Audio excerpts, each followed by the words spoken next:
Ngayong taon, may mga bagong muka na nagsusumikap mang-iwan ng sariling marka sa kasaysayan.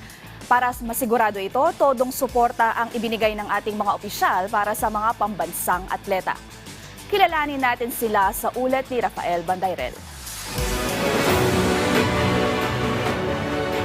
Sa loob ng halos isang siglo, ang kwento ng Pilipinas sa Olimpiada ay pagkabasag ng puso at pagkadismaya. Marami man ang sumubok na natiling mailap ang gintong medalya. Hanggang sa noong taong 2021, may isang atletang bumasag ng sumpa nang ibigay sa Pilipinas ang pinakamalaking karangalan sa mundo ng palakasan.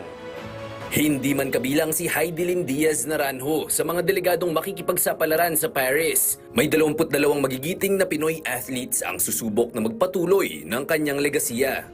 Sa likod ng ating mga bayani, puspusan din ang pagtatrabaho ng ating mga opisyal na tumutulong sa kanila. Ang alkalde ng Tagaytay City na si Abraham Bambol Tolentino ang pangulo ng Philippine Olympic Committee.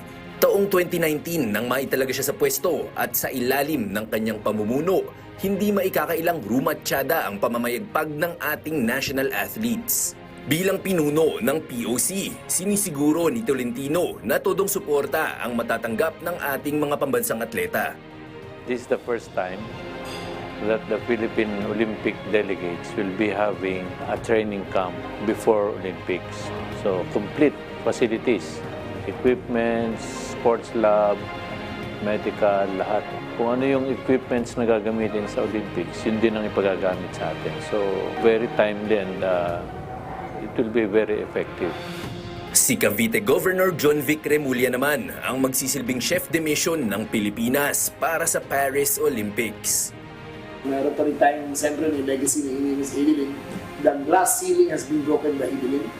And now other Filipino athletes can aspire to be the best in the world. Samantala, bilang chairman ng Senate Committee on Sports, binigyang diin ni Senador Bongo ang kanyang dedikasyong makatulong sa ating mga atleta. Bilang chairman ng Committee on Sports, get into sports, stay away from drugs to keep us healthy and fit. Bukas po ang aking opisina para sa inyong lahat. Sa abot ng aking makakaya, sinusulong ko talaga ang sports. 22 atleta, bawat isa, pare-parehas ang pangarap sa kanilang pagtapak sa pinaka-engrandeng entablado sa mundo ng palakasan. Suportahan natin ang ating mga delegadong sina EJ Obiena, Lauren Hoffman at John Cabang para sa athletics. Sina Carlos Yulo, Alea Finnegan, Emma Malabuyo at Levi Ruvivar para sa gymnastics. Carlo Paalam, Yumir Marshall, Nesty Petesio, Ira Villegas at Hergy Bakyadan para sa boxing. John Ceniza, Erlin Ando at Vanessa Sarno sa weightlifting. Bianca Pagdanganan at Dati Ardina sa golf. Kayla Sanchez at Jared Hatch sa swimming.